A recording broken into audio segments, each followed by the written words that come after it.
जेन वे episode 6। ये वाला video visually थोड़ा आपको अलग दिखने वाला है। रिसेंटली जिन्होंने मेरा कम्युनिटी पोस्ट पढ़ा है वो अच्छे से जानते होंगे कि क्यों। ओके, केट ने फुल ऑन गिल्ट ट्रिप में सबके मेमोरीज रिस्टोर कर दिए। याददाश्त वापस आते ही एमा सीधा सैम के पास चली गई। केट ने सबको समझाने की बहुत कोशिश की कि वो ये सब उनकी भलाई के लिए कर रही थी, बट केट का ये इमोशनल ड्रामा अब किसी के सामने नहीं चलने वाला। इतने सारे लोगों पर एक साथ अपने पावर्स यूज करने की वजह से केट एग्जॉस्ट होकर बेहोश हो गई। मरी ने किसी तरह अपने पावर्स यूज करके केट को थोड़ा सा स्टेबल किया, लेकिन वो अब भी बेहोशी की हालत में थी। दूसरी तरफ एमा ने ड्राइव इन थिएटर में जाके सैम को बताया कि अब उसे सब कुछ याद आ गया। सैम ने फौरन इमोशनल होकर एमा को गले लगा लिया and then they do it. जल्दी सारे समझ गए कि ये लोग जितना समझ रहे थे केट उससे कहीं ज्यादा पावरफुल है। बेहोशी की हालत में केट कंट्रोल खोकर full on professor X plus Jean Grey mode में चली गई।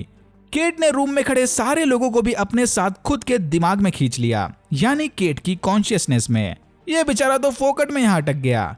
फिर सारे एक एक करके केट के मेमोरीज को एक्सपीरियंस कर रहे थे। इसकी शुरुआत हुई केट के बचपन वाली मेमोरी से, जब उसने जाने अनजाने में पावर्स यूज करके अपने भाई को कभी ना वापस आने के लिए कहा था। बस तब से ही केट के पेरेंट्स उससे नफरत करने लग गए हैं। यहीं पर हमारी मुलाकात केट के इमेजिनरी फ्रेंड कम बॉयफ्रेंड से हुई, soldier boy. Yes, dean Winchester वाला सोल्जर बॉय। बट ये वाला सोल्जर बॉय बस केट के दिमाग की उपज था, इसीलिए इसकी पर्सनालिटी ओरिजिनल सोल्जर बॉय से काफी अलग थी।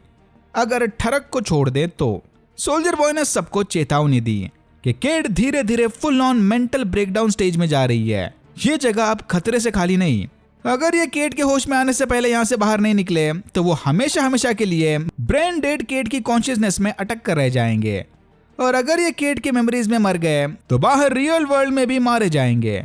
इससे पहले कि ये कुछ समझ पाए, सोल्जर बॉय पर बिजली गिर गई और उनके सामने फट कर मर गया। यानी इनके पास अब ज्यादा टाइम नहीं बचा। केट का दिमाग अब प्रेशर को हैंडल नहीं कर पा रहा। फिर सारे यहाँ से भागकर केट की अगली मेमोरी में चले गए।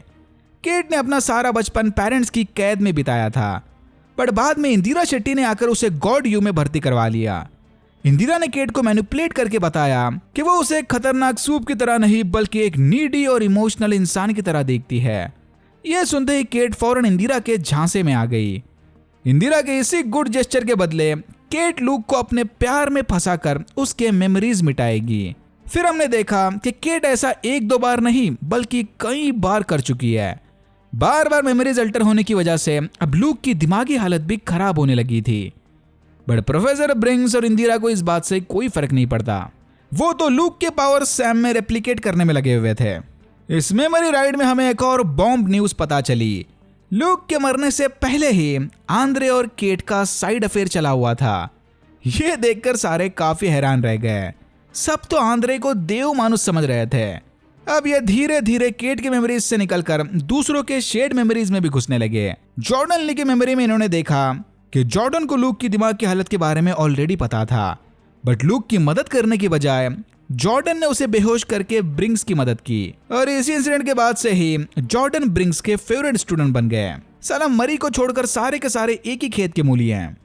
यहाँ से निकलकर सब मरी के उस ट्रॉमेटिक बचपन वाली मेमोरी में पहुंच गए। पेरेंट्स के मरने के बाद मरी की छोटी बहन ने उससे कहा था कि चाहे कुछ भी हो जाए वो उसे इस बात के लिए कभी माफ नहीं करने वाली। मरी ने केट को मेमोरी वर्ल्ड से किसी तरह कन्विंस किया कि समय आ गया है कि वो अपनी गलती मानकर होश में आ जाए, वरना एक एक करके ये सारे मारे जाएंगे। लकीली मरी की बात सुनकर केट होश में आ गई। सबके कोमा से जागते ही वहां पर एमा और सैम आ गए। एमा के बाल देखकर जॉर्डन फौरन समझ गए कि ये दोनों करके आए हैं, लेकिन केट को वहां खड़ा देखकर सैम गुस्से में उसे मारने चला गया। लकीली एमा ने किसी तरह उसे समझाकर शांत कर दिया। लवी डवी फेज में ये सब बड़ी कॉमन बात है। उधर डॉक्टर कार्डोसा ने इंदिरा शेट्टी को दिखाया कि उनका बनाया वायरस काम करता है, बट इसके साइड इफेक्ट्स भी थे। ये वायरस सीधा सूप्स के खून में मिले कंपाउंड वी को टारगेट करता है, यानी इससे नॉर्मल ह्यूमंस को कोई प्रॉब्लम नहीं, बट पावर्स को डिसेबल करने के साथ साथ इनका वायरस सूप्स को वायरल फ्लू जैसी बीमारी भी दे रहा था, सर्दी खांसी बुखार वगैरह। डॉक्टर कार्डोसा को लगता है कि इन्हें फौरन इसकी डिटेल रिपोर्ट बनाकर ऊपर वार्ड के हेड ऑफिस में सबमिट करनी चाहिए। लेकिन इंदिरा ने इसे वायरस का डोज बढ़ाकर एक और टेस्ट करने के लिए कहा। बट अनफॉर्चुनेटली डॉक्टर कार्डोसा के डोज बढ़ाते ही उस वायरस ने सब्जेक्ट सूप की जान ले ली।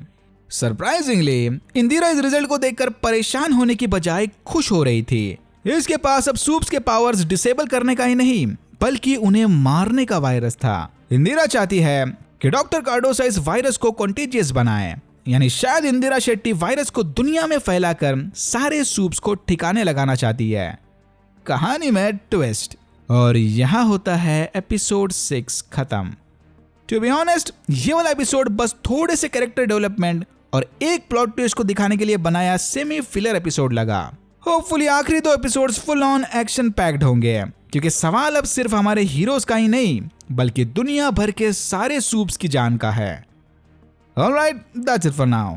अगर आपको वीडियो अच्छा लगा तो please like, share and subscribe for more videos like this. मैंने ऐसे और भी वीडियोस बनाए जिनके लिंक्स आपको डिस्क्रिप्शन बॉक्स में मिल जाएंगे। Thank you very much for watching and I am hoping to see you in my next one.